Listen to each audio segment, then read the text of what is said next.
The first successful parachute drop in British history. The first successful raid on German-occupied Europe. The first use of morphine by regular soldiers. The first use of the Sten gun. The first parachute drop on enemy territory by John Frost, the guy who would later lead 2-para to the Arnhem Bridge. And it's hilarious from start to finish. This was a daring raid to steal German radar technology that would be used to drastically reduce Allied Air Force casualties and give them a massive advantage in the air war, and it was perhaps one of the turning points of the entire war. This is Operation Biting, the Bruneval Raid of 1942.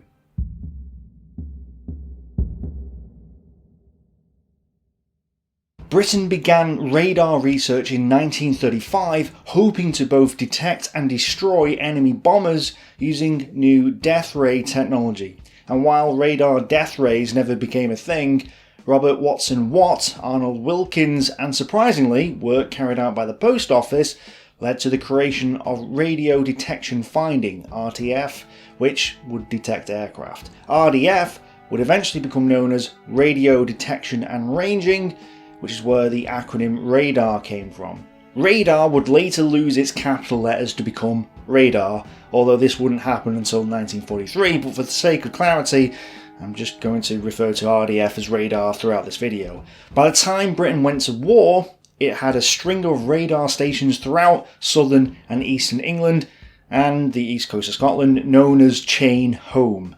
These could detect aircraft up to a distance of 130 kilometres, giving the British much needed assistance during the Battle of Britain in 1940. Enemy aircraft would be detected by the radar sites as they flew over the sea, and the RAF would send fighters to intercept them. At the beginning of the war, Britain was noticeably ahead of German radar research.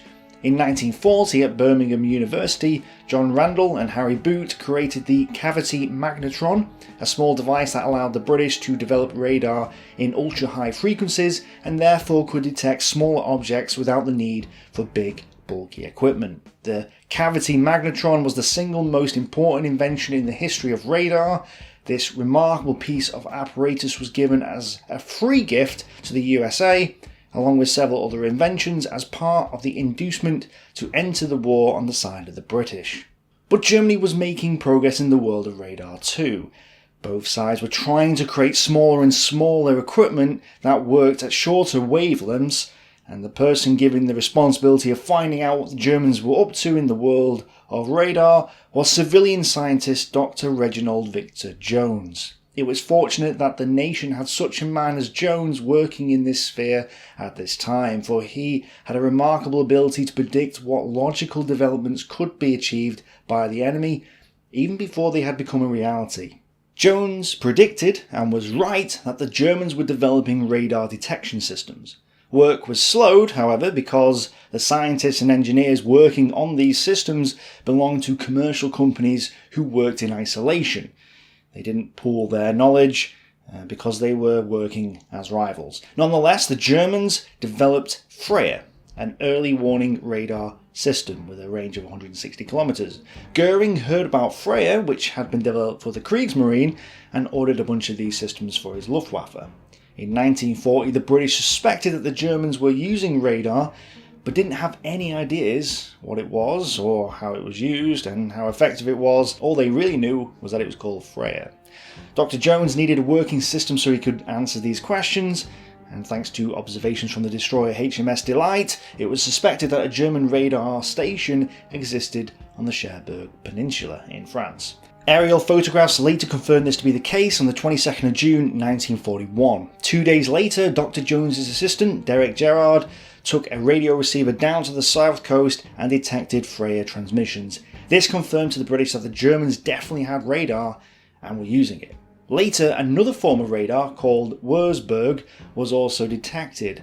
Freya couldn't detect the altitude of enemy aircraft, but used in union with the Wurzburg, the Germans could now detect the altitude as well. This was the foundation of the Kammhuber line, which was intercepting British bombers and causing the RAF Bomber Command a lot of casualties. Dr. Jones needed to get his hands on a German Wurzburg radar system in order to develop effective countermeasures to German radar. If the British could find effective countermeasures to German radar systems, this would give them a massive advantage in the air war and help them win the war as a whole.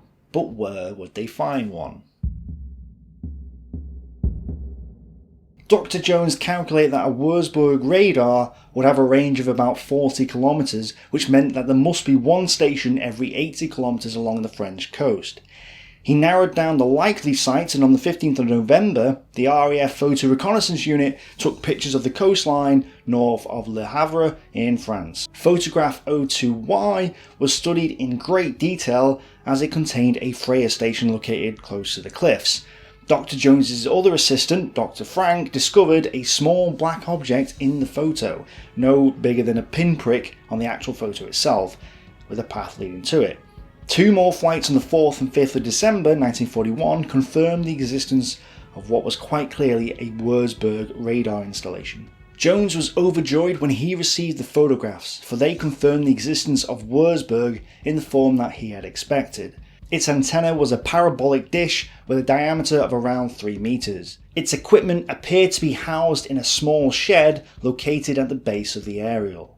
The whole installation was situated remote from any other building in a low-banked hollow. Close by was a 19th century villa which no doubt housed the technicians manning the radar installation. The site itself was no more than 100 meters from the cliff edge, with a clear view out to sea. Jones and Frank looked at the area and saw how open it was. It was surrounded by open countryside with no significant town nearby, and it was next to a beach. Basically, this was a perfect place for a raid. Jones realised that stealing the radar was a distinct possibility. In December 1941, Jones went to the Combined Operations Headquarters and requested a raid on the Bruneval radar site. Combined Operations, or CO, was set up in July of 1940 and as of October 1941 was under the command of Lord Louis Mountbatten, cousin of the King. It was just a HQ unit with no troops of its own. However, it could plan operations that would be submitted to the Combined Chiefs of Staff Committee, who would grant permission for the raids to be conducted. It was met with a great deal of enthusiasm, for the raid was just the type of enterprise that Combined Operations were looking for. The attack was not intended merely to be an in-and-out punitive foray, for it had a worthwhile objective that would contribute to the nation's security. It was also an operation that would cause great disquiet within the Nazi hierarchy, a thought that would please the Prime Minister immensely. More information was needed about the Wurzburg site, so the British went to a couple of French agents and asked them to gather information about the area. Agents Paul and Charlemagne, these were their nicknames by the way, were the agents who decided to go to the Bruneval area and take a look. Agents Paul and Charlemagne drove to Bruneval village from the east, reaching the Hotel Bio Minette, which was unusual for its time, as it had central heating and could stay open most of the year. The owners of the Hotel Bio Minette told Charlemagne and Paul what they knew about the area. They said that 60 Luftwaffe men were stationed in the big rectangle of farm buildings to the north called Le Presbytère. It's Thouville on modern maps. In Bruneval itself was a platoon of 30 German troops led by a sergeant. These guarded the route down to the beach. They were housed in the hotel they were actually in, which was now closed for other visitors, and in a villa overlooking the beach. 2 bunkers with machine guns guarded the beach exit, and the road was barred by barbed wire and emplacements. The beach and the grass beside the road were mined. At the end of this conversation, Charlemagne and Paul told the hotel owners that they were going to visit the beach itself. The hotel owners were shocked. The beach is guarded and clearly not accessible. But Paul and Charlemagne were not dissuaded. At the barbed wire outside the Villa Stella Maris, they were stopped by a German sentry. They told the sentry that they were students from Paris who wanted to see the ocean before they returned to the city. And the sentry smiled and raised the barrier post on the road and let them pass, and then casually led them through the minefield, revealing to them that it wasn't mined. In addition, because he'd led them to the beach, the 2 agents were able to look around and they saw 2 German machine gun positions as well as the sea, which clearly didn't have any water obstacles, nor was it protected from the land by mines. The 2 agents headed back and then bid the sentry goodbye. They'd only been there a few minutes, but they had gathered immensely valuable intelligence. And the German sentry won the 1942 Moron of the Year award. Yes, not only did he let them through and escorted them to the beach, he walked them through the Achtung Minen signs. They walked over the minefield, which was quite clearly not an actual minefield. If the Germans did intend to mine the beach, no one had got around to it yet. This piece of intelligence by itself was priceless. What an idiot! The information that this moron had allowed the agents to gather was radioed back to London, who now had all the information they needed to plan the raid. Now, obviously, the French agents hadn't gathered all the information needed about the enemy at Bruneval.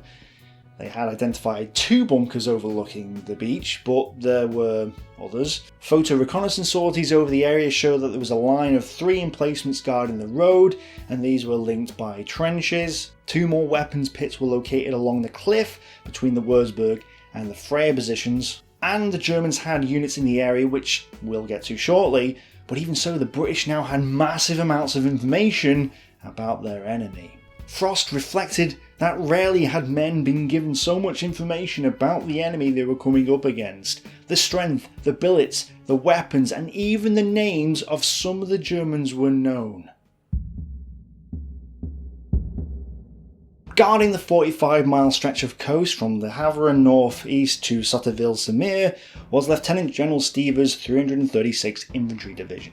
A Prussian, upright, formal and strict, a professional soldier, not a committed Nazi, Stever had been in the army since before the First World War. In 1940, he had led a panzer division in the assault on France and Belgium, but it was thought that he had not been a success as a panzer commander, and so, in late 1940, he was put in command of the 336th Infantry Division. This would have been seen as a severe demotion. Colonel von Eisenhart Rother's 685th Infantry Regiment of 336th Infantry Division was based around Bruneval. It was a new regiment formed at the end of 1940, and interestingly, both the 336th Infantry Division and 685th Infantry Regiment would take part in the fighting around the Battle of Stalingrad, although not in the city itself. They would fight for their lives during Operation Uranus and Little Saturn, serving in Army Detachment Hollet as it tried to break through to Stalingrad. The soldiers at Bruneval were part of Major Pashka's 1st Battalion of the 685th, the troops stationed at the Hotel Bio Minette and the Stella Maris, both near Bruneval, were from the 1st Company of the 1st Battalion. This was under the command of Oberleutnant Huhn, bearing in mind that Huhn is the German word for chicken. Another German company of regular infantry was based nearby, but it would take at least 3 hours to reach Bruneval. There was also a reconnaissance battalion at Wyport, 16 miles away, which had armoured cars. British planners thought that it was possible for 1 or 2 of these cars to reach Bruneval within an hour if alerted early enough. But the intelligence report did conclude that no tanks have yet been located in the neighbourhood. Aerial photographs suggested that the heaviest weapons the Germans were armed with were light machine guns. There was no evidence of mortars. The German army didn't man the radar stations, they were manned by Luftwaffe personnel. The Luftwaffe men at Bruneval were part of the 2nd Reconnaissance Company of the 23rd Luftwaffe Air Reconnaissance Regiment. Most of the Luftwaffe men were armed similar to conventional German infantry, but weren't as well trained or had the experience that the army infantry had. The conclusion of the intelligence assessments was that the troops in the immediate vicinity of the drop zone were a mixture of radar and communication specialists defended by relatively lightly armed soldiers. So let's take a look at the map and place these units in the appropriate places. Now, I just want to point out that the names in the north of this map need a bit of an explanation. If you're reading books on this battle or have checked out maps that are about it online, the names may not correspond to the map in this video or even each other. Thouville, or the Rectangle as the British call it, is this farm here north of the Wurzburg, which is surrounded by trees. However, Thouville is the modern name for it.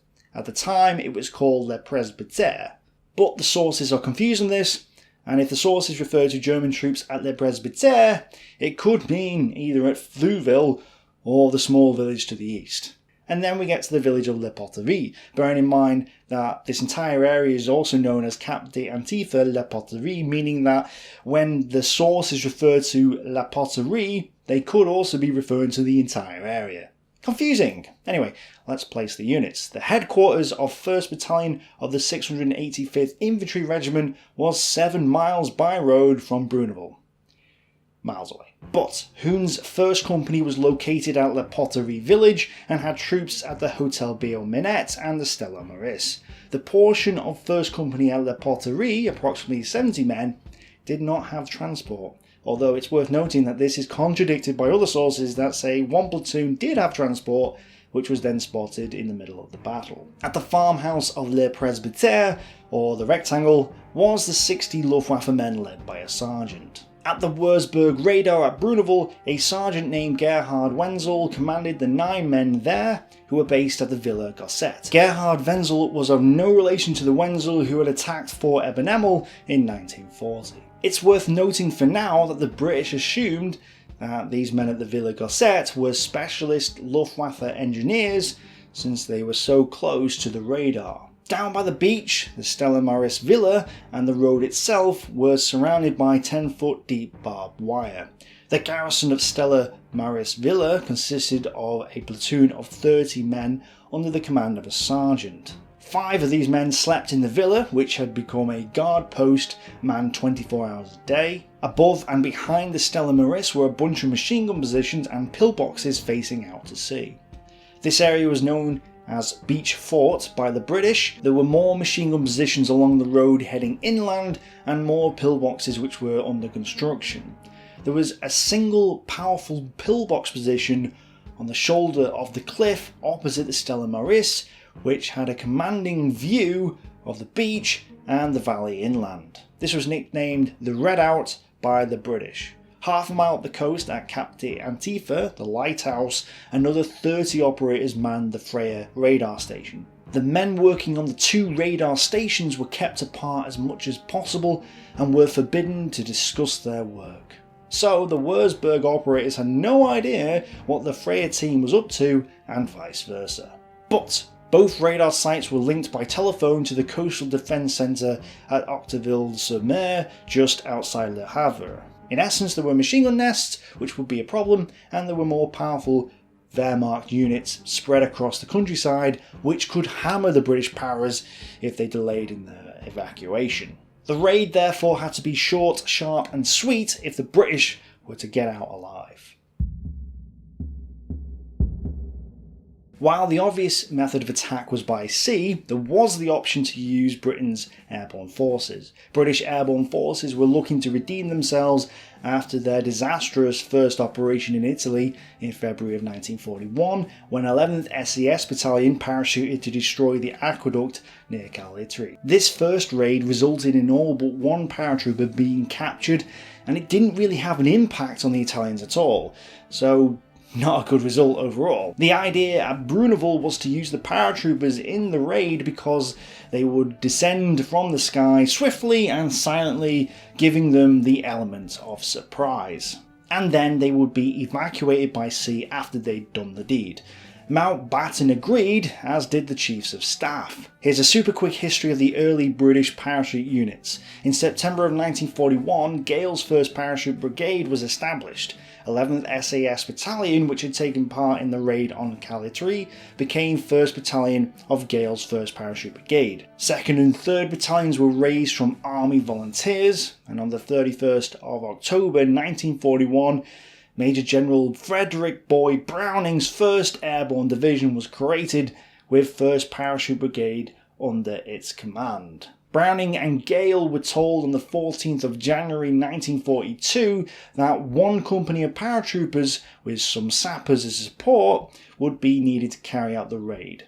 Gale decided that Frost's C Company from Flavel's 2nd Battalion should go, as they'd been in training for the past few months and were performing quite well. On the 20th of January, Major John Frost was briefed that his company was moving to Tills Head Camp on Salisbury Plain for a training demonstration to the War Cabinet, which would be conducted at the end of February. John Frost hadn't actually completed his parachute training and had to quickly go to Ringway Aerodrome in Manchester and finish his required jumps to earn his parachute wings. I think this just shows how young the British Airborne Forces were at this time. Frost and his C Company arrived at Tills Head on the 24th of January, still without knowledge of what they were going to do. It was only later, much later in fact, that Frost was told what the plan actually was. And this was only because Frost complained to divisional headquarters about the exercise he was doing. He said he wasn't happy that his company was being split up into fighting groups rather than operating in 3 platoons as it normally did. Frost was finally told that he wasn't preparing for a demonstration but a raid on enemy territory, and that this was why the company was being split up. So the training continued. Bad weather and bad luck got in the way, with Frost calling some of the exercises disasters and shambles. Things at this stage did not bode well for the raid.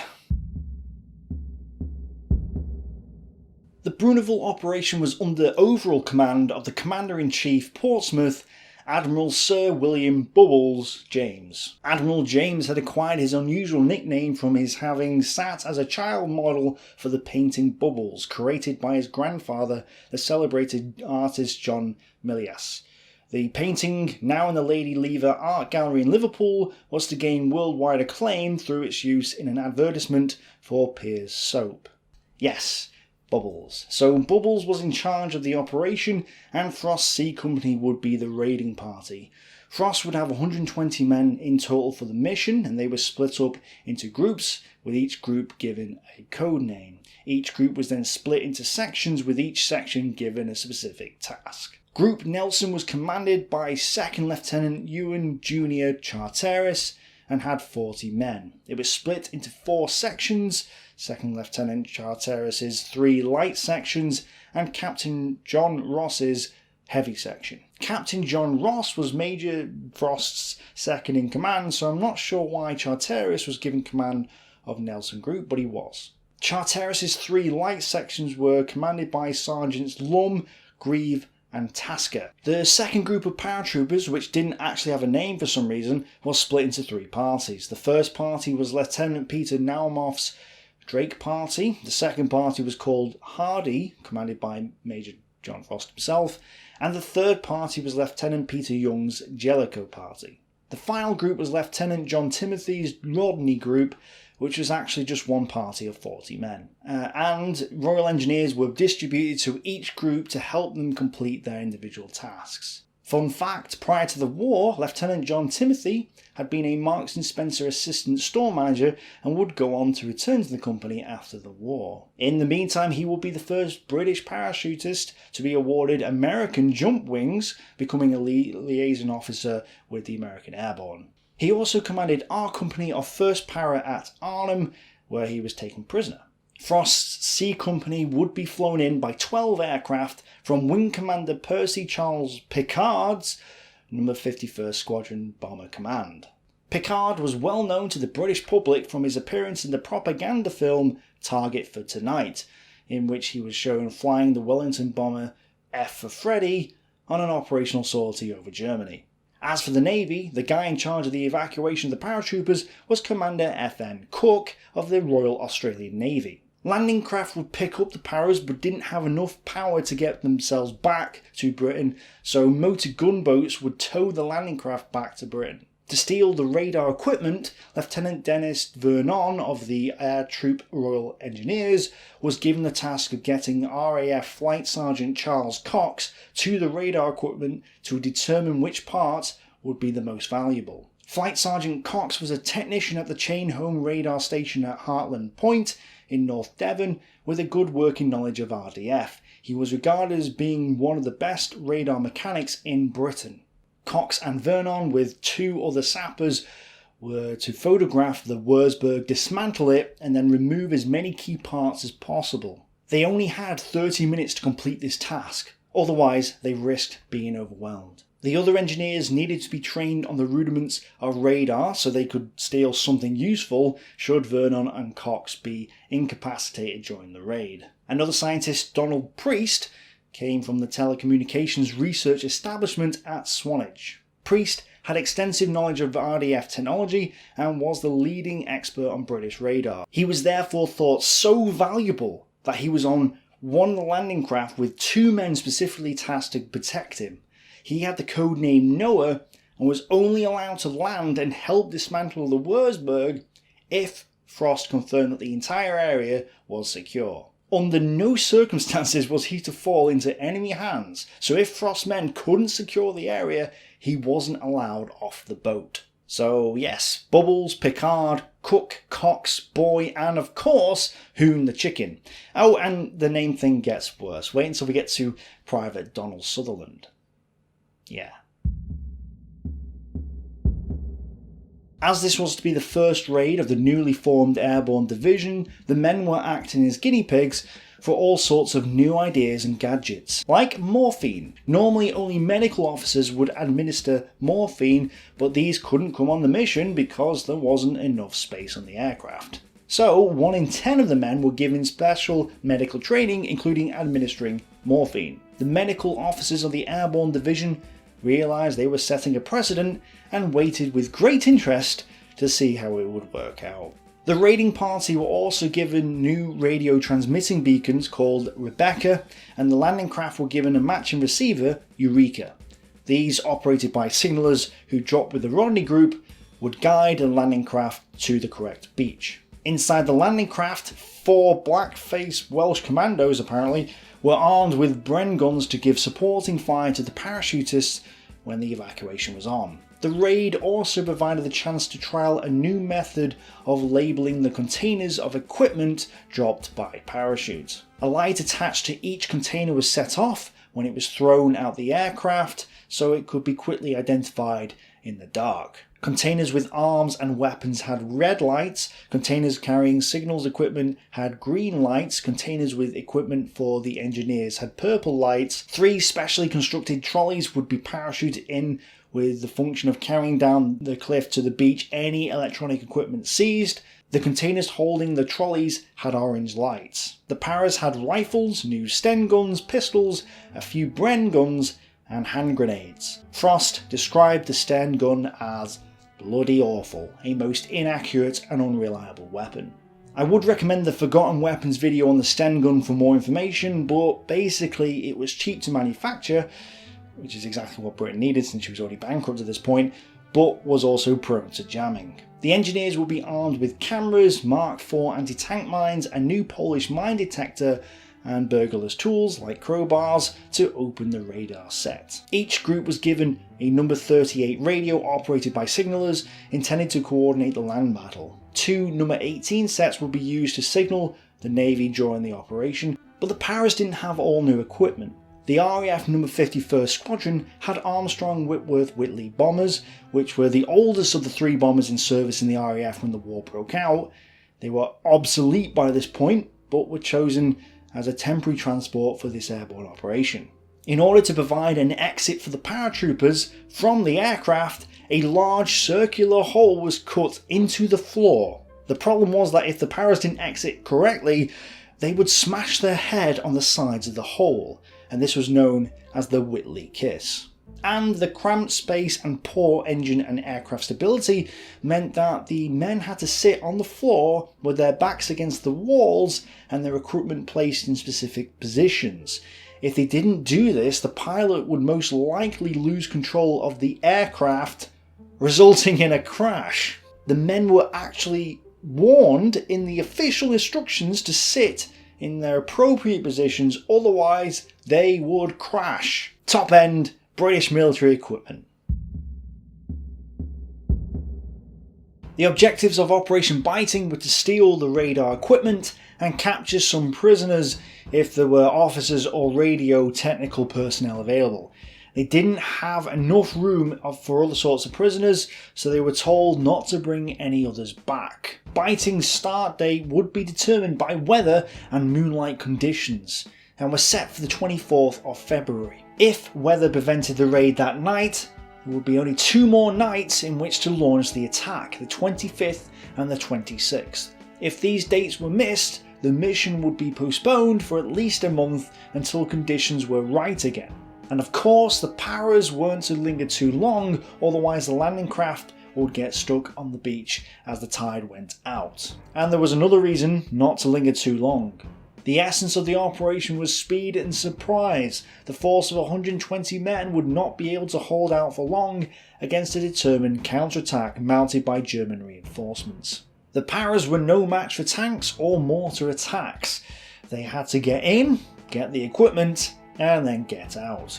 Quick. Unlike previous commander raids, the objective was not to cause damage or chaos, although there would be some of that as well. CHARTERIS' Group Nelson would land at 0015 hours east of Bruneval. CHARTERIS was to lead his party of 20 men to the beach, take out the guard post, and take out the 2 machine gun positions to the north and south of the road. Ross's party would act as a rear guard, holding the road from the beach towards the village of Bruneval using anti-tank mines and their personal weapons. Captain Ross's men were to protect the evacuation and be the last men out. The second group of paratroopers would land half a mile inland at 0020 hours. Their overall objective was the radar installation, and so it was split into 3 parties. The 20 men of Frost's Hardy party were to capture the Villa Gosset at the top of the cliffs. This was thought to be the base for the radar operators, and so would be searched, prisoners taken, and then destroyed with explosives during the withdrawal. Young's 10-man Jellicoe party would go for Henry, which was the nickname given to the Wurzburg, as well as the dugouts and pits around it. Again, they would search for equipment in the dugouts and capture any radar personnel they came across. Naumoff's Drake party would engage and defend any enemy approaching from the north. The French agents had warned them that Le Presbytère had around 60 Luftwaffe troops tasked with guarding the Freya radar installation further up the coast. The rectangle was thought to be where the major German opposition to the raiders would come from.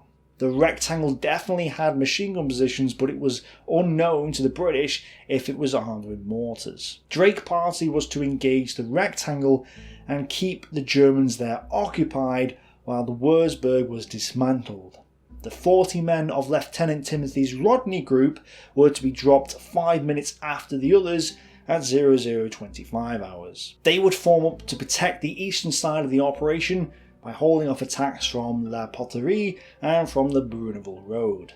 Rodney Group would also provide a rearguard defence during the evacuation if needed. Once they got the radar equipment and the prisoners, they were all to head back to the beach where beacons would guide the landing craft flotilla to them. The landing craft would then come in by 2 by 2 at a time to allow an orderly evacuation. Bren gunners on the landing craft would keep the Germans at bay as they slipped off into the night.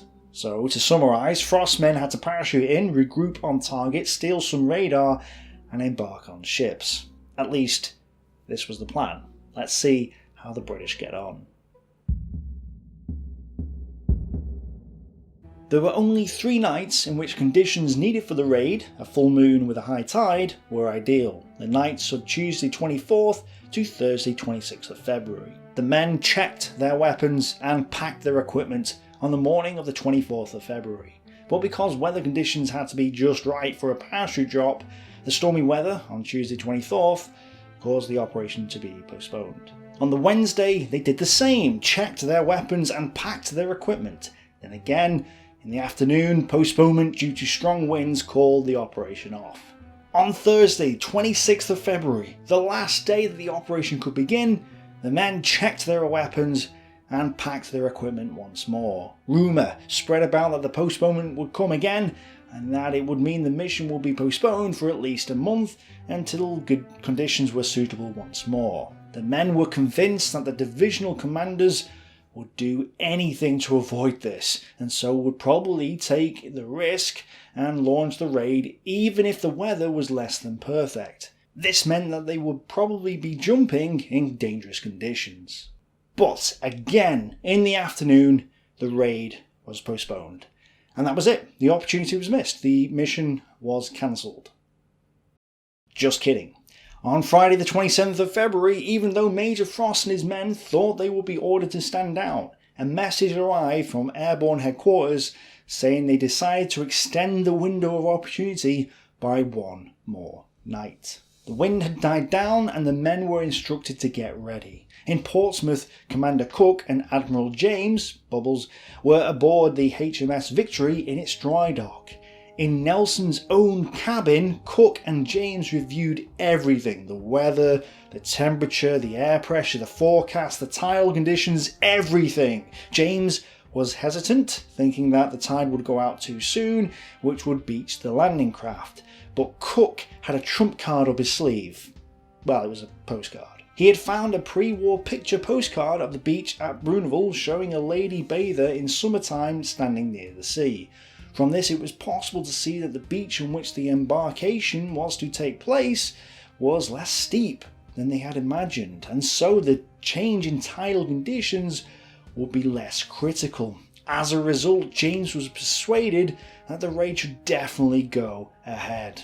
After calling Norman and Browning to confirm their views, both were eager to go, James sent out the signal, proceed with Operation Biting. The men still doubted that the raid was on until they were given French currency and handkerchiefs with a map of France printed on them. And General Browning appeared in full uniform to wish them good luck.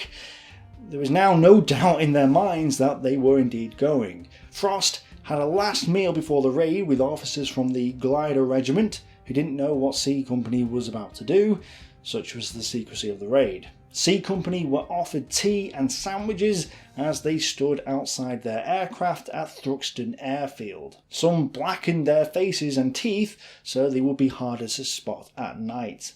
A last-minute report came in saying that the weather conditions were perfect, with snow on the ground at Bruneval. This troubled Frost because his men had left their white smocks at the barracks at Tilshead, and snow would make their blackened faces and teeth pointless. They'd also be easier to spot in the snow. However, Frost didn't share his ill feelings with his men. Tea consumed, the men followed their operational orders and relieved themselves on the grass beside the runway. This was because the Elson lavatories had been removed from the Whitley bombers in order to provide enough space for the paratroopers. Again, top-end British military equipment. With a piper playing his bagpipes, the men climbed into their planes and they had to sit on the floor in assigned positions in sleeping bags and wore silk gloves to keep warm. By 22:30 hours they were all airborne, heading out across the channel at 23:15. They headed towards Fécamp on the French coast, and as they flew they experienced a range of emotions, mainly nervousness and anxiousness. Would they get shot out of the sky? Would the parachutes not open? Would they land in the wrong area or meet heavier than expected resistance? To cope, the men sang songs, others read books, some even slept. Most thought that anyone who could still their nerves, sit quietly and go to sleep on the flight before a combat jump was super cool. In fact, this was not the case. People respond differently to tension, and for some it was easier to be calm, collected and self-possessed than it was to take part in communal singing or games. There was not a single man who deep down did not feel fear for what lay ahead.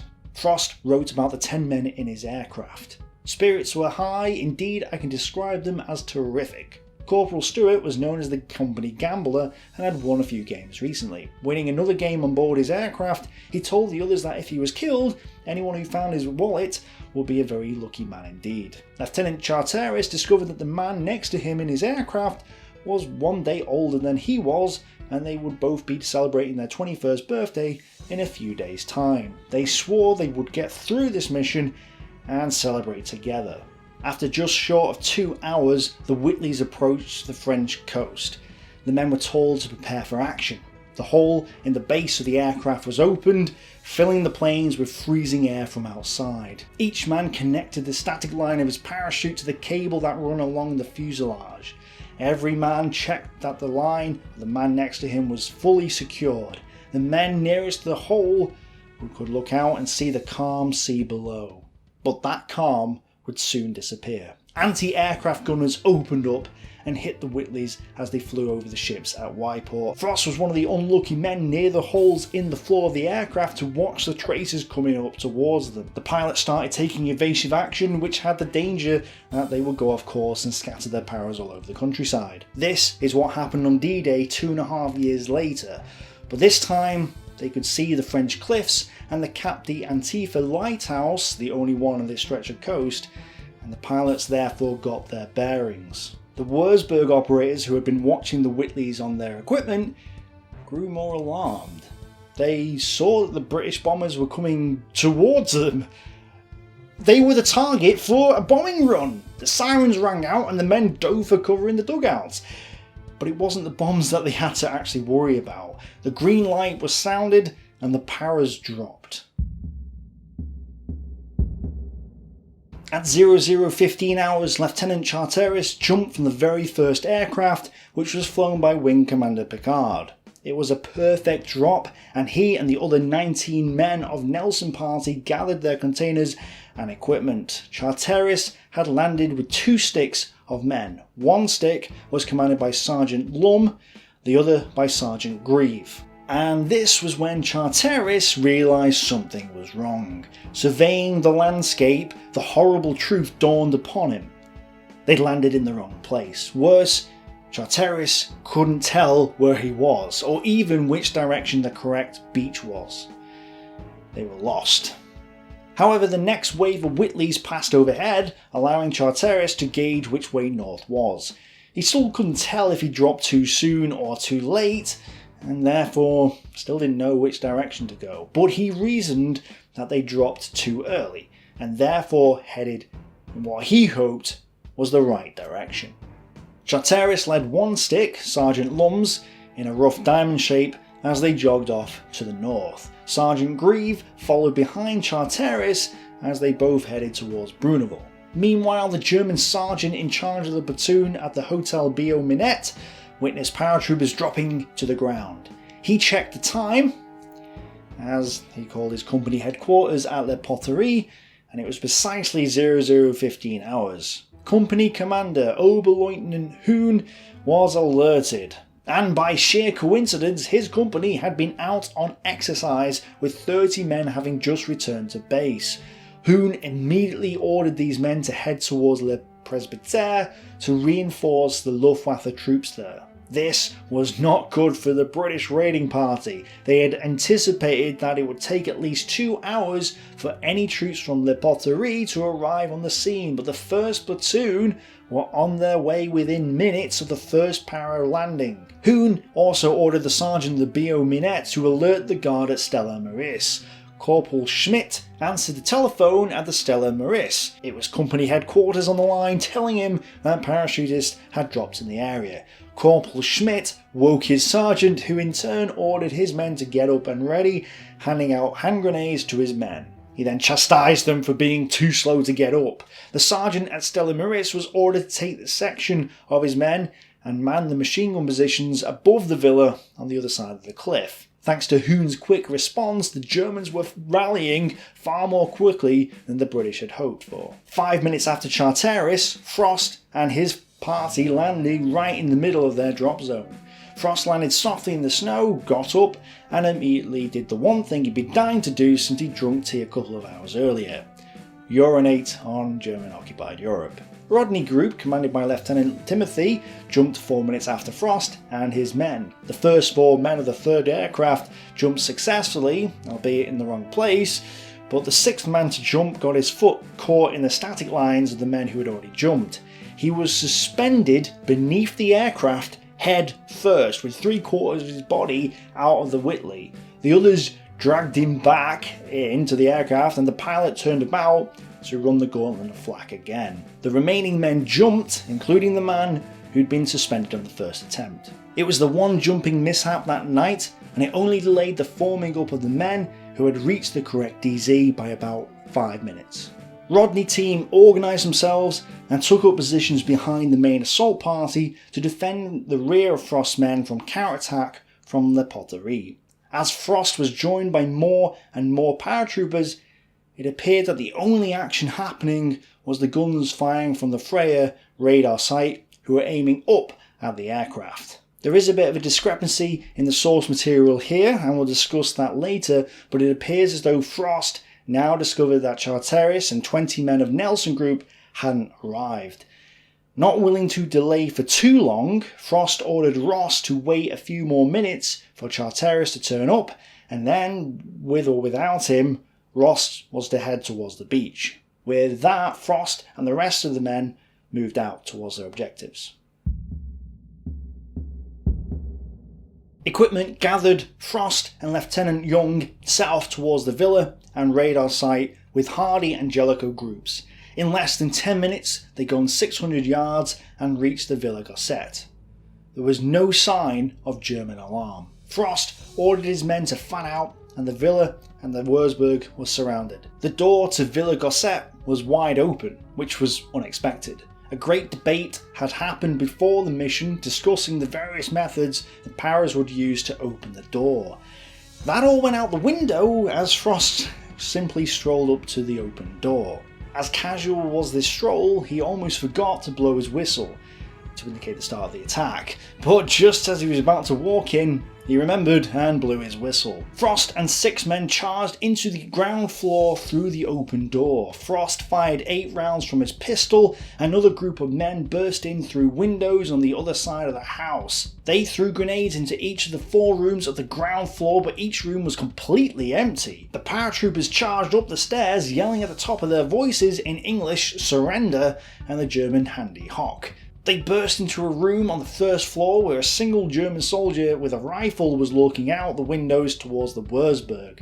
The poor man did not stand a chance. The first para into the room killed him with a burst from his Sten gun. Frost was surprised to find that this German was the only person in the villa and that there was no furniture in any of the rooms. What he didn't know was that the RAF had bombed the place 6 months earlier, and that an incendiary bomb had dropped on the bed belonging to the sergeant. Since then, the Germans had avoided the villa, thinking it safer to sleep in the dugouts. Meanwhile, at the dugouts and the radar, Lieutenant Peter Young's men charged forwards and engaged the Germans. The German sentry at the Wurzburg site challenged Young's men twice before firing at them. The Paras then shot him dead. After that, we hunted them out of cellars, trenches and rooms with hand grenades, automatic weapons, revolvers and knives. Most were killed, but some ran away, and one tried to hide over the edge of the cliff. Having got there, he wanted to surrender, and I looked over to see him with his hands up. At the time, I thought I'd seen nothing funnier than a German trying to scramble up the lip of a cliff with his hands up. They hauled the dangling German up and took the prisoner over to Frost. Nigel, the German-born Jew who was Frost's interpreter, went by the name Private Newman. Newman ripped the badge off the prisoner's uniform. Now the sources differ. It was either a Luftwaffe badge or a swastika. I'm not sure which, but either way, this was the first time he'd seen a German in uniform and was overcome with hatred of his enemy. Through Newman, Frost asked the prisoner how many Germans there were in the area. With a sudden swell of courage, the German replied defiantly, 1,000! Sergeant Mackenzie struck him hard across his jaw with the butt of his rifle. Another man made it clear that he thought they should kill the prisoner now. Stunned and near to tears, the prisoner's courage collapsed, and he rapidly started to tell his captors that there was only 100 Germans in the neighbourhood. This was exactly what the intelligence reports had predicted. But he did say that the Germans had been warned about the British parachute landings around an hour before this point. The prisoner's name was Heller, and he was one of the operators of the radar, just the sort of prisoner that Frost needed. With the raid progressing so well, Frost ordered his engineers to come out and start work on the radar. At 0100 hours, Vernon, Cox and the rest of the engineers dragged their equipment trolleys out towards the Wurzburg. Cox inspected the radar as Vernon began taking photographs with his Leica camera. The leaker company is in fact German, so not sure why Vernon had a German camera, but the company had an interesting history before the war. I recommend you look up the Leaker Freedom Train for more details. Unfortunately, the flashes of the leaker alerted the Germans of the rectangle, Le Presbytère, and the Germans opened fire. Frost was alarmed at how quick the German response at the rectangle had been and quickly ordered his men out of the villa to take up positions around the Wurzburg. As the men came out, Private McIntyre was hit by fire coming from the rectangle, and he was the first British soldier killed in the raid. Frost ordered Naumoff's Drake party to deploy to the right of his men and return fire. As if this fire wasn't bad enough for the British, the Wehrmacht infantry platoon that had been out on exercises also now joined the Luftwaffe troops at Le Presbytère. At first they thought that the British were going for the Freya site, but soon realised that the Wurzburg was the intended target. Most of the Germans had rifles, but they did have 2 light machine guns.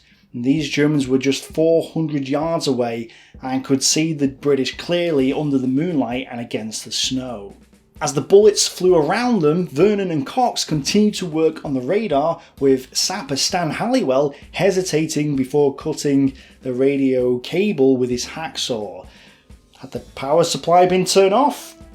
As he sawed through the cable, he found out that, luckily, it was turned off. Cox and Corporal Jones tried to unscrew the compartments as Vernon continued to attract the attention of the Germans with his flashlight. The other paratroopers cursed at him for attracting the Germans. Since they couldn't unscrew them, Cox and Vernon had decided to smash their way into the radar boxes using hammers and even axes. Corporal Jones used a large crowbar as leverage, and part of the frame was torn off. This part of the casing wasn't just a case, it was part of the switching unit that allowed the transmitter and the receiver to use the signal aerial. It was a vital part of the Wurzburg's design. But they had no choice, they had to work quickly under fire and couldn't take liberties. They had to break the thing into pieces. And at this point, some of the Germans, growing in confidence, had moved into the open area between the rectangle and the villa. Both Drake and Rodney groups were by now fully engaged with the Germans at the rectangle. Worse, a paratrooper had spotted 3 vehicles approaching Le Presbytère. This could be the start of substantial German reinforcements, such as additional infantry armed with mortars, which Frost's men wouldn't be able to combat, or even just armoured vehicles, which would tear them to shreds. In reality, it was one reserve platoon from the Poterie who were now deploying in the area and increasing the volume of fire upon Frost's men. Frost considered leaving, getting out while they still could. He knew they couldn't hold against armour or even mortars or artillery, which the presence of the vehicles suggested was arriving. But at the same time, the engineers had only had 10 minutes out of the 30 minutes they were meant to have had at the Wurzburg. The whole point of the mission was to steal parts of the Wurzburg. If they left now, they may not have had everything of value. It was a hard decision, but Frost had to make it. Should we stay or should we go? I would like to point out there's a major discrepancy in the source material at this point. I do not want to lead you down the wrong path, so I'm going to tell you what the discrepancy is and let you know which account I think is true. But feel free to come to your own conclusions here. The sources that I have contradict each other over the timing of when Frost learns about Charteris and his men dropping in the wrong place, and whether the beach was secure or not. Ford and Oldfield say that he learns about Charteris straight after the drop, when they were gathered at the meeting points, but whereas Ford says Frost knew that the beach was secure, Oldfield says he didn't. The book Night Raid suggests that he learns about Charteris and the beach not being secure as he's fighting around the Wurzburg, and in Frost's own book, A Drop Too Many, written years after the war, so maybe not super accurate or reliable, he says that he learns about this from Charteris himself after the withdrawal from the Wurzburg and didn't know that the beach was secure or not. The problem is, without knowing the exact time when Frost learns about Charteris or the beach not being secure, it's difficult to know why Frost makes the decision to withdraw early from the Wurzburg. Frost orders the engineers to stop work at the radar after just 10 minutes and orders his men to start heading towards the beach. This was a full 20 minutes short of the 30 minutes they were meant to have had to disassemble the radar. The whole point of the mission was to get the radar equipment. If they left early, they may be leaving large quantities of radar equipment behind, thus rendering the mission less effective or even a complete waste of time. So why? Why leave so early? Was it because Frost already knew that the beach wasn't secure and therefore wanted to head towards it to reinforce the assault on the beach? Ford and Oldfield say that Frost learns about CHARTERIS immediately after the jump, contradicting both Night Raid and Frost's own account. This is probably the most likely scenario simply because they all gathered at the assembly point, so Frost would have known if all his men had made it or not. But even if he had known about CHARTERIS, Ford and Oldfield make it clear that Frost ordered Frost to wait a few more minutes for CHARTERIS. Frost's priority was to go for the radar, and perhaps he decided to see if CHARTERIS would turn up or not, and see if the beach was secure or not after he'd completed his main objective. And this makes a lot of sense, because while he might have known that CHARTERIS hadn't turned up on time, he still wouldn't have known at the Wurzburg if the beach was secure or not. Night Raid says he found out that the beach wasn't secure at the Wurzburg. This apparently influences his decision to withdraw, which makes sense when you consider how early he orders the retreat. And it backs up Ford's version of events, which also says he knew about the beach not being secure at the Wurzburg. The problem is that this version of events doesn't make much sense. When Frost finds the beach hasn't been secured, his men are pinned down on the approach, and he even turns back to re-secure his rear at the Villa Gazette, which had only just been lost to the Germans. This doesn't sound like he knew the fact that the beach was not secure, and Frost himself says this in his account. He didn't know before the withdrawal. His reaction to being stalled in his withdrawal to the beach and then the subsequent counterattack he makes towards the Villa Gazette was probably to secure the area that he had to give the others time to take the beach. This is the most logical sequence of events, and that is what Frost says happened in his account, and it's backed up by Oldfield's version of events. And in Frost's account, he states that the communications had broken down. He had no working radios, and because his men had been split into assault groups rather than keeping with the traditional company structure, he actually complained about not being able to send runners to find out what's going on. This makes a lot of sense and directly contradicts what Night Raid says. By now he knew that CHARTERIS and his Nelson party had been dropped in the wrong place and had not yet taken control of the beach. How? Why? Who told him? When did they tell him? Some of the radio operators were missing, and in any case the new radios were not working properly. As a consequence, Frost had no clear communications with parts of his company. He cursed the fact that he and his party had been organised into an assault group for the attack, and he now had no sort of company organisation around him through which to receive information and issue orders. So he had little or no communications, but then suddenly heard that CHARTERIS hadn't made it to the beach and secured it. Yeah, Night Raid contradicts itself here, and interestingly, Oldfield points out that after the battle, a report said that the 38 sets worked well. However, Frost himself says, all our small wireless sets failed to work, so I had no idea how the other parties had fared, and I began to feel the lack of proper company headquarter organisation. We had turned ourselves into assault groups for the attack on the villa, and now when I wanted some signallers, runners and my sergeant major, they were all dispersed doing other tasks. All in all, it does appear that Frost didn't know whether the beach was secure or not at this point, but this leaves a big question. Why then did Frost withdraw early from the Wurzburg? Ford and Night Raid both say that it was a combination of factors: the mounting pressure from the Germans, someone spotting German vehicles, and the fact that Frost knew about CHARTERIS and that the beach wasn't secure. Confronted by many issues, Frost made the decision to withdraw. But Frost's account states that while the fire from the Germans made things uncomfortable, it didn't cause any additional casualties other than Private McIntyre at the start of the shooting. This perhaps wasn't a factor. However, sometime later we noticed vehicles moving up behind the wood. These might contain far more dangerous elements, and once the enemy began to mortar us in the open, it would be difficult to get the equipment away. It seems he'd made a gut reaction to withdraw relatively safely before the Germans could deploy mortars or armoured vehicles against them, which appeared to be arriving at the time. So it was the threat of German reinforcements, the breakdown of communications, and, perhaps, the fact that the engineers were almost done. His men had been loading the pieces of equipment they had dismantled onto the canvas trolleys, and we all moved off down towards the beach. It's possible, unlike what the other accounts suggest, that the engineers were almost done with the Wurzburg.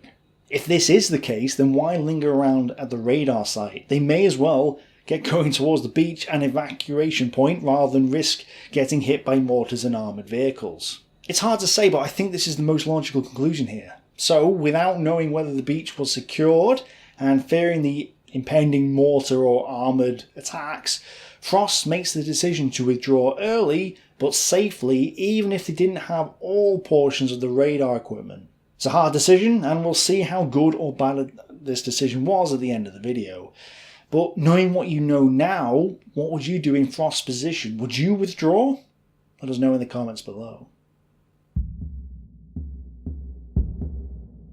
The time was now 0115 hours, and Frost and his men were coming under more accurate and intense fire from the rectangle. Cox and Vernon had just 10 minutes of the 30 minutes promised them at the Wurzburg, but Frost could not hold any longer. Cox and crew gathered everything they could and placed it on the trolleys, not really aware that what they were taking and what they were leaving behind. They moved the trolleys from along the plateau to the edge of the cliff, which was not an easy task. They blew up what was left of the Wurzburg as they left, but Frost didn't see the point of blowing up the Villa Gossette as it wasn't in use by the Germans. Meanwhile, Captain Ross had moved towards Bruneval and Beach Fort. Without Charteris' 2 light sections, Ross only had half of the 40 men he was meant to have had to take the area and secure the beach for the evacuation.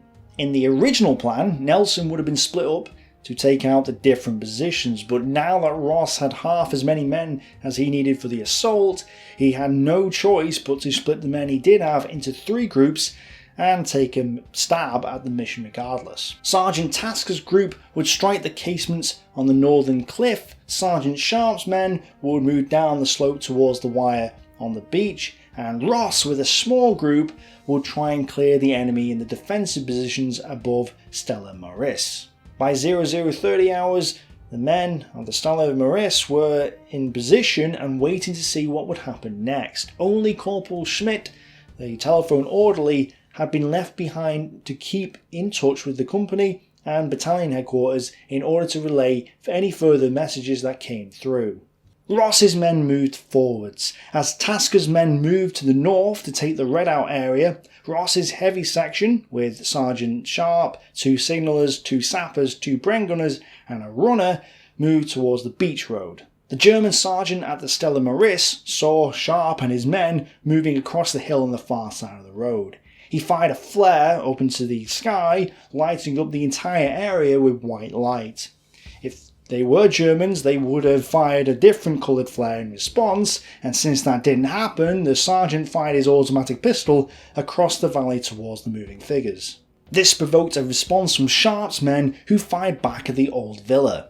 However, the sergeant at the beach post ordered the rest of his men into the defensive positions above the villa at Beach Fort, where he had already positioned his machine gun. This gun now opened fire on the Paras on the slope opposite, forcing them to lie low. But then Tasker's men, higher up the side of the cliff and overlooking Beach Fort, opened on the German troops, spraying the whole area with bullets from their Sten guns. Now it was the turn of the German defenders to get their heads down. The Germans were surprised by the intensity of fire hitting them. Grenades were thrown and a full-scale battle erupted at the beach. Neither side had the advantage. Inside the Stella Maris, Corporal Schmidt was kept busy as Major Paschke, commander of 1st Battalion of the 685th Infantry Regiment, was on the phone asking what was going on. Schmidt replied that they were in the middle of a fight with British paratroopers. Paschke didn't believe him and asked to speak to the sergeant. Schmidt went outside to call for the sergeant, but immediately came under fire from the other side of the valley and was unable to get to the sergeant.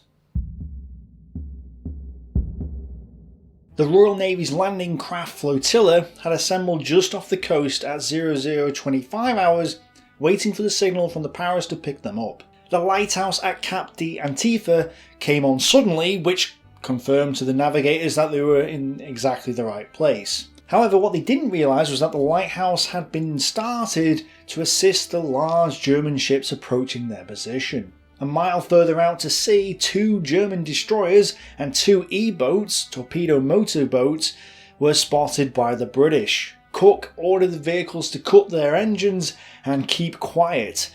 If a fight broke out between the 2 flotillas, the British would be completely wiped out. The Germans seemed to be slowing down. Had they spotted the British ships? The motor gunboat crews prepared for action, but knew that they would be totally outgunned by the German vessels. No, they hadn't been spotted, and the German ships were now turning and moved off towards Le Havre. It seemed that they had been waiting for clearance to enter the harbour. Because they had been between the German vessels and the land, the British vessels had been disguised and had not been spotted, even though it was such a clear night. It would have been the end of the whole operation if the German destroyers and E-boats had got in among the evacuation fleet. At the beach, the stalemate continued. The Germans and Paris were battling it out, but neither could make any progress. It was now that Frost led his men around the pillbox and to the crest of the hill. Someone in the valley below shouted that the beach was secure and that the boats were coming in and to come forwards, leading Frost to move his men over the crest.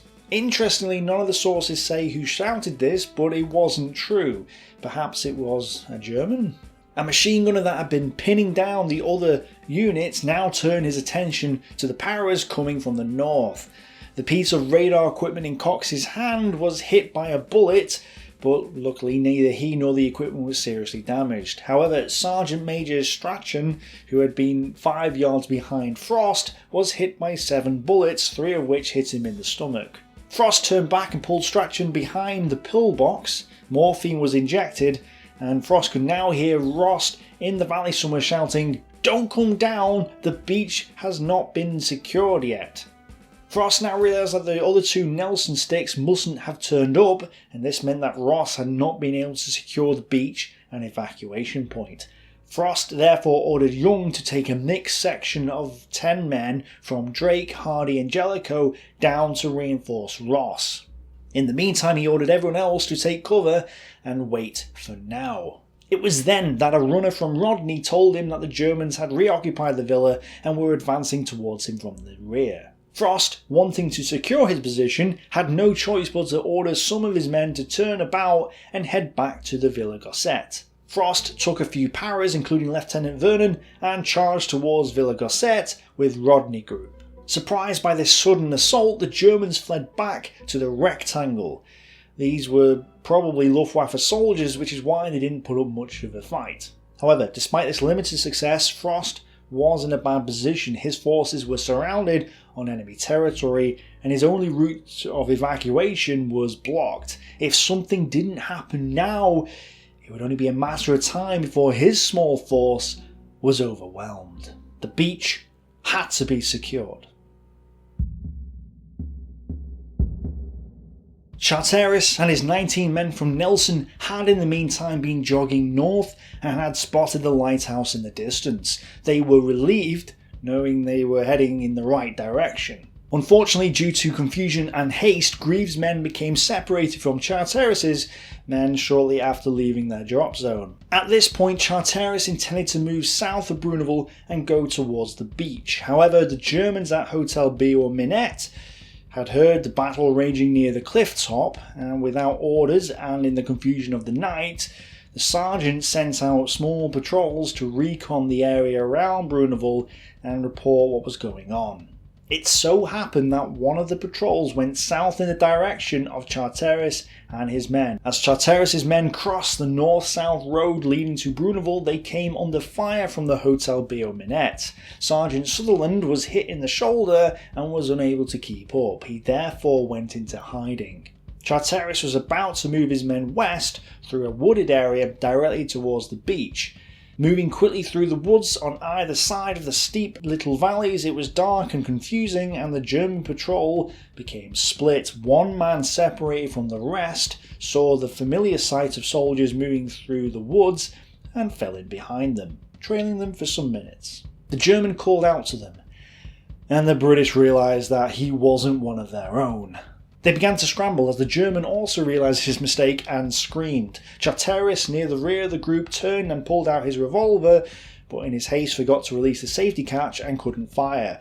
The German fired his rifle but didn't take proper aim and missed. Sergeant Gibbon turned and aimed his Sten gun at Private Hill. Private Hill, who had been running with the German, realised what was happening and quickly dropped to the floor. Gibbon fired over Hill and hit the German, killing him instantly. It later became part of the mythology of Bruneval that the Paras had used their knives to kill the German in complete silence, but this was not what happened, and the sound of the shooting had given away the presence of Charteris and his section moving up towards the village. I will point out though that Greaves' separated section did reportedly kill a German with a knife, so perhaps this is where the confusion lies. Meeting resistance to the south of Bruneval, Charteris changed his plan, deciding to head inland and go around Bruneval. Moving through the eastern side of Bruneval, Charteris' group climbed the other side of the valley. This was when they were fired upon again. Now, Charteris' sections became separated, with the rear section moving left into the wood. They moved out across the scrubby land to the north, with Charteris' NCOs barking orders and generally making noise. The noise the British were making might attract the Germans. I was sure, however, that speed was more important than silence.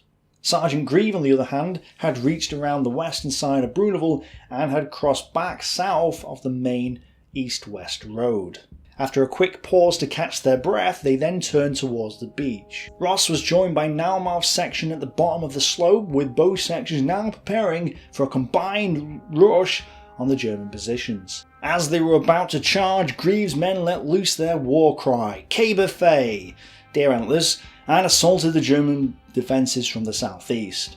Ross and Nalmouth's men therefore decided to keep to the original plan by laying down suppressing fire on the Germans. Charteris' men had finally reached the beach area, moving to the area south of the redoubt. Charteris met up with Timothy. Timothy was able to tell Charteris that the operation at the radar station had been a complete success and that Frost had started to move off the plateau, but the beach had still not been captured.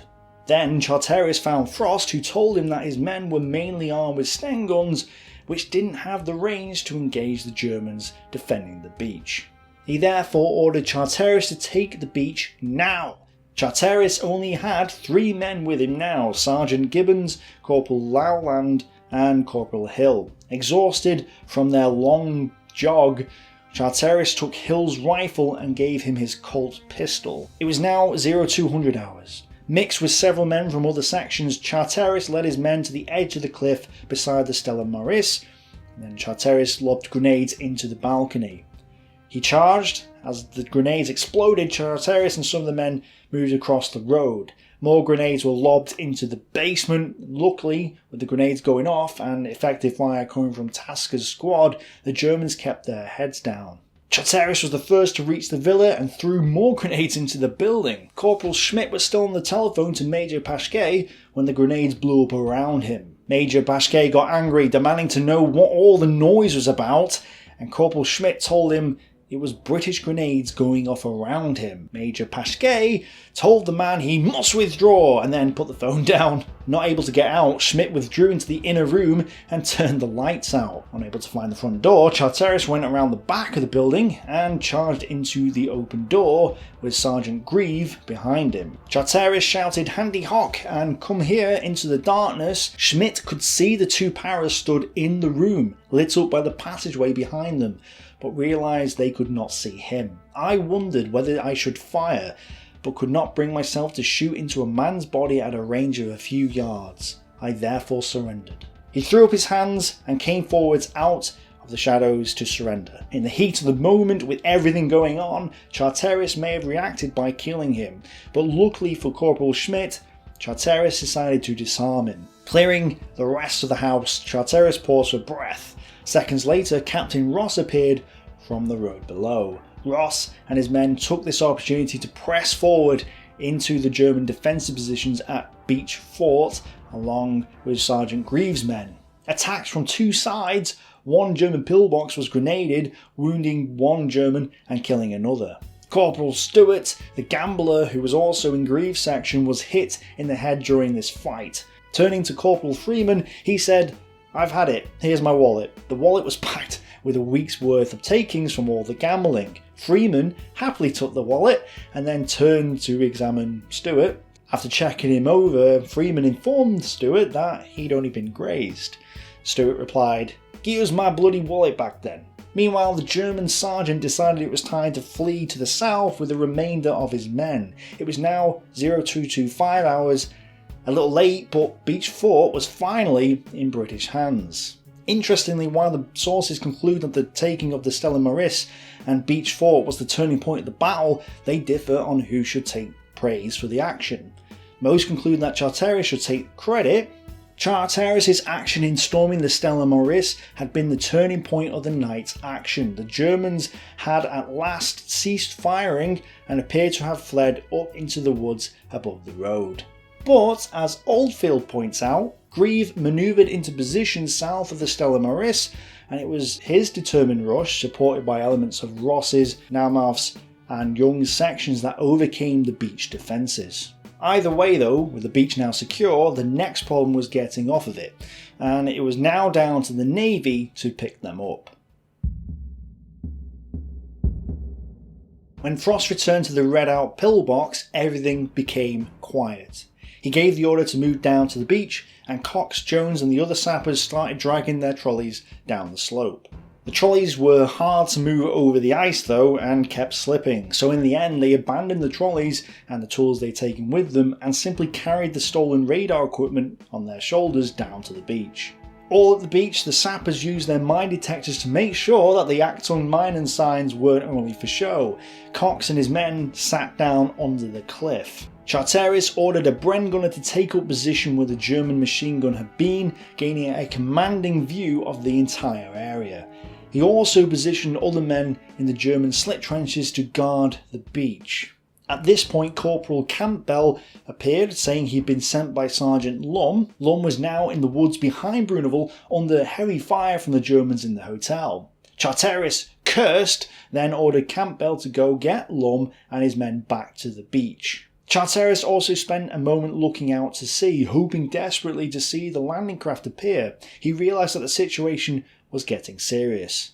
They were about an hour behind schedule. Frost met up with Captain Ross for the first time since the mission began.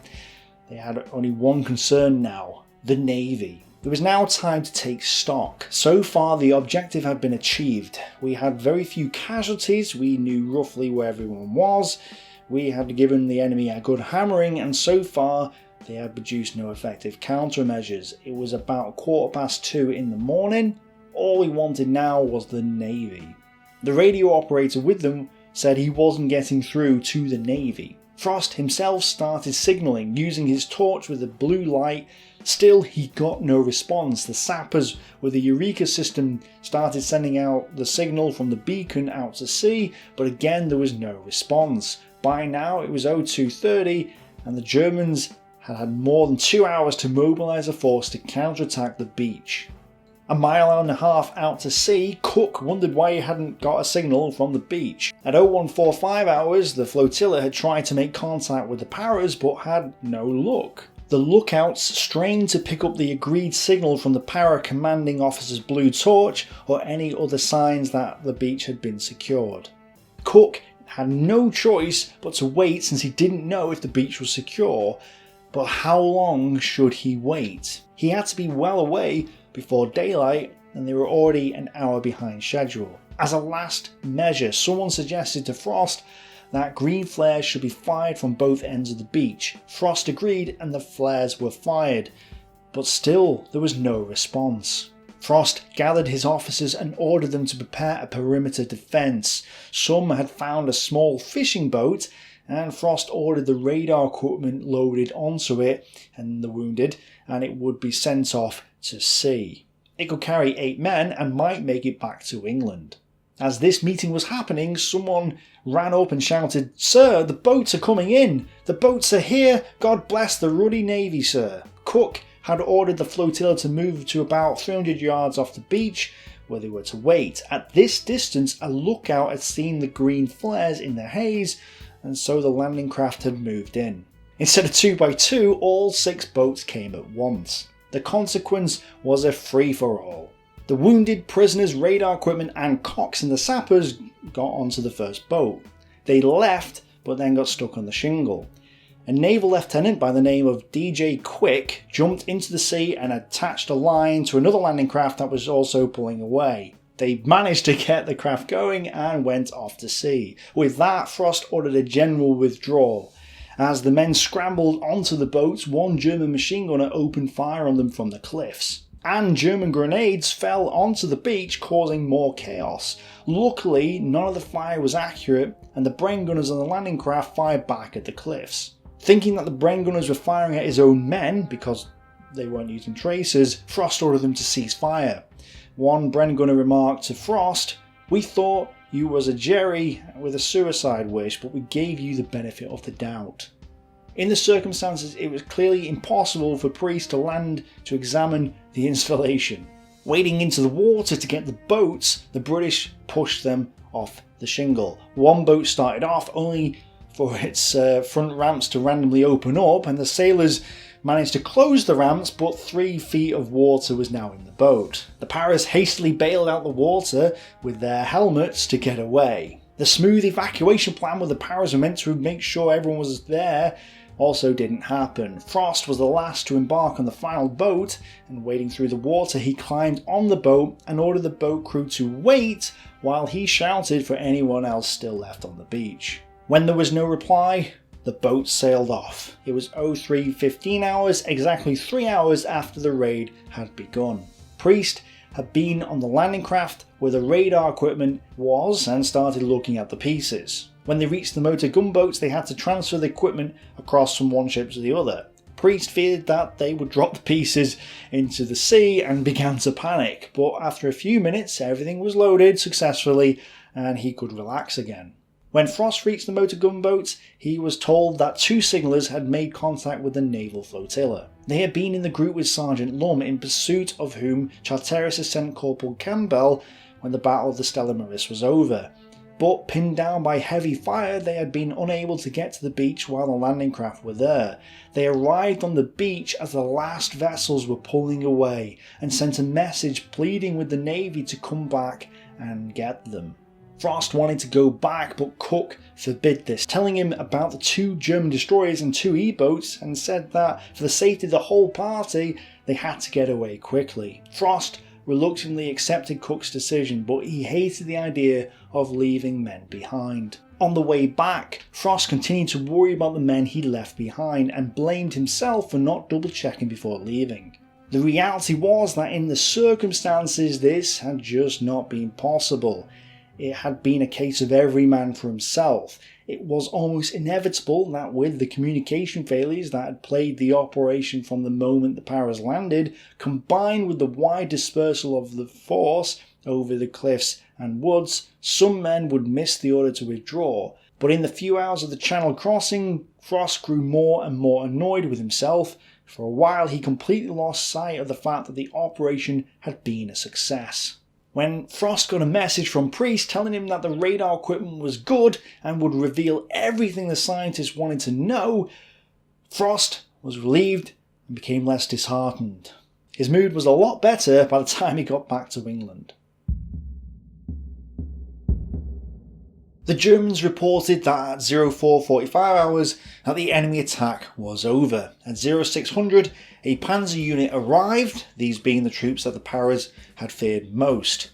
Private Donald Sutherland, no relation, who had been part of Charteris' section, was wounded and had taken shelter in the woods near a farm. Germans searched the farm during the morning and then left shortly after. Sutherland, cold, hungry and in pain, decided to visit the farm, knocking on the door. Madame Delamere took him inside and her husband gave him coffee and brandy.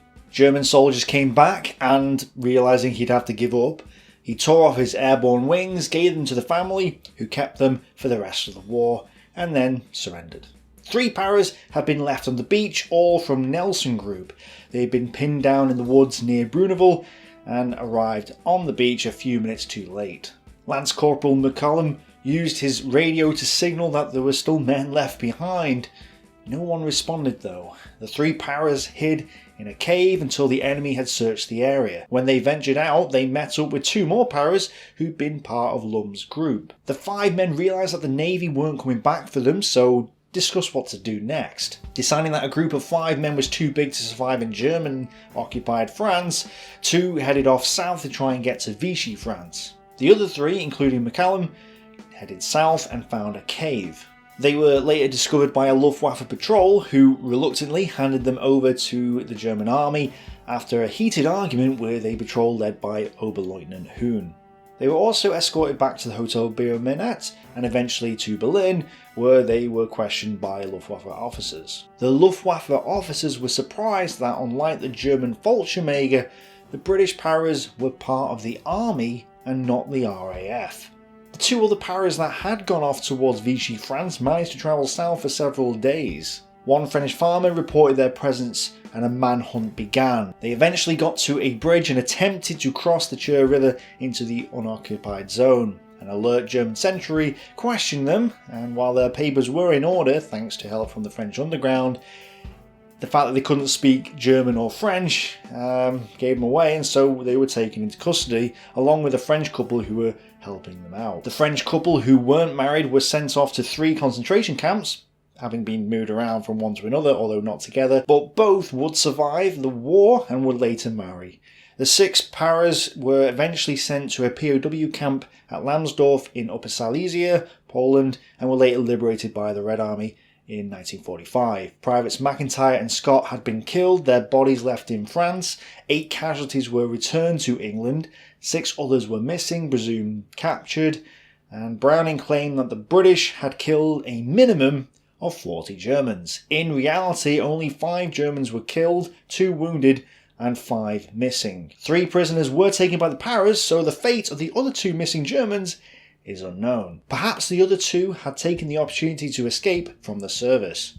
The Monday after the raid, Frost was driven to Downing Street, where he was ushered underground. He met with Browning and most of the chiefs of staff and the war cabinet. Churchill appeared puffing his large cigar, and he said, "Bravo Frost, bravo," and now we must hear all about it. John Frost and Charteris were awarded the Military Cross, and it's worth noting that the road leading to Thouville from the villages of Le Presbytère and La Poterie is now called Street of Major Frost. The British Airborne Forces received great prestige, and more raids were decided on in the future. The German 336th Infantry Division joined Pallas' 6th Army in May of 1942, but was withdrawn in July after being mauled in fighting around the town of Rossosh. It would later perish in the Crimea. The Germans responded to the power raid by demolishing Villa Gossette 6 weeks after the raid, doing the British a favour. They also surrounded their radar positions throughout France and the Low Countries with barbed wire to prevent future parachute landings.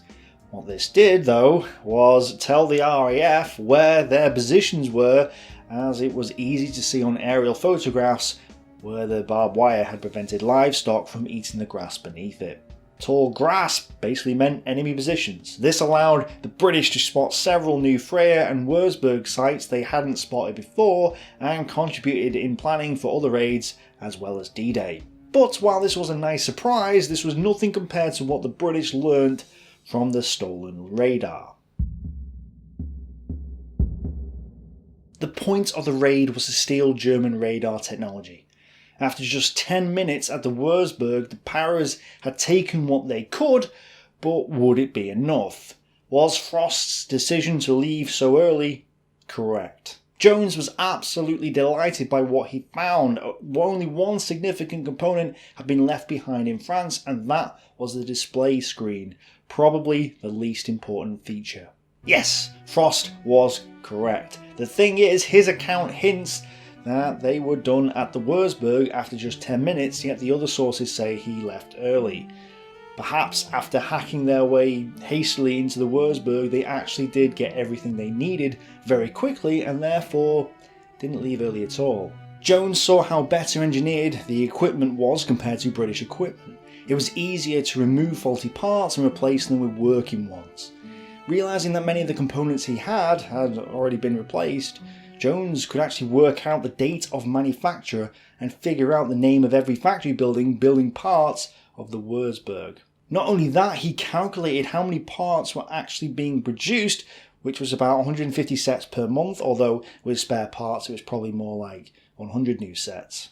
He realised that the Bruneval Wurzburg was an older model of Wurzburg and that the Germans had newer and better sets. And most importantly, Jones and the other scientists analysed the set that they had and discovered ways to jam it. The operator that they captured was interrogated, Heller was questioned, and the British found him willing to talk. They discovered that he had failed to learn Morse code, had been arrested and sentenced to 6 months imprisonment for going AWOL due to his leave being rejected in September of 1939, as his baby daughter was taken seriously ill and later died, and then went AWOL again 2 weeks after his release to go on a 2-day drinking spree. He was sent to Bruneval as a way of getting rid of him from his previous unit. Low IQ and little training plus low morale meant that Heller did not understand even the basic principles of radar. When Jones asked Heller to put the parts of the Wurzburg together though, he was surprised to see that Heller was actually able to do it. However, Jones was learning an important lesson about the German radar technology. Although no scientist and no engineer, the prisoner was part of a team using cutting-edge technology. Not only was it supremely well engineered, it was clearly designed for use by operatives with a very low technical competency, people who would have been regarded as unsuitable in the RAF. It was discovered that the Luftwaffe had a very low priority in recruiting personnel for their radar and signals units. Also, Hitler had banned amateur radio before the war, meaning that there was no reserve of skilled and enthusiastic amateurs in which to draw recruits from. The Germans had to design kit that was super easy to assemble and disassemble, that even idiots could do it. It was learned that the Freyers could detect the approach of Allied aircraft from about 90 miles out. As the aircraft came within 25 miles, the Wurzburgs would turn on and could even spot individual aircraft. These radar created a massive defence shield running from Denmark to northern France, known as the Kammhuber Line. Learning ways to jam the Wurzburgs, the British put them into action. Just 2 months after Bruneval, thin aluminium strips were developed that could be dropped from aircraft to give the impression that there were more bombers than there actually were, and prevent the operators seeing exactly how many aircraft there were. This system was called Window, and a heated argument raged over whether to use it or not, because it was feared that if the Germans learned the technique, they'd be able to use it on the British as well. Interestingly, the Luftwaffe had also figured out the principle of Window over the Baltic, but Goering had forbidden its use in case the British figured out the same technique. Bizarrely, both sides had worked out the system, but neither wanted to use it. Several small and simple techniques were discovered to avoid German radar, like spiralling down a few hundred feet, which would confuse the German operators. However, when the British finally did use Window for the first time on the 24th of July 1943, it had a massive impact on the Germans. Hamburg was hit hard and the Luftwaffe response was dismal, hitting only 12 bombers out of the 791 that took part in the raid, much less than previous British losses. More raids hit Essen and then Hamburg again. At long last, the Kammhuber Line had been blinded and the German night fighter menace muted. But the Germans learned of ways around this, and then the British developed new ways around the German countermeasures. A radio arms race ensued, but the advantage had gone to the Allies. The disabling of the German ground radar defence system in the summer of 1943 was a victory of immense importance.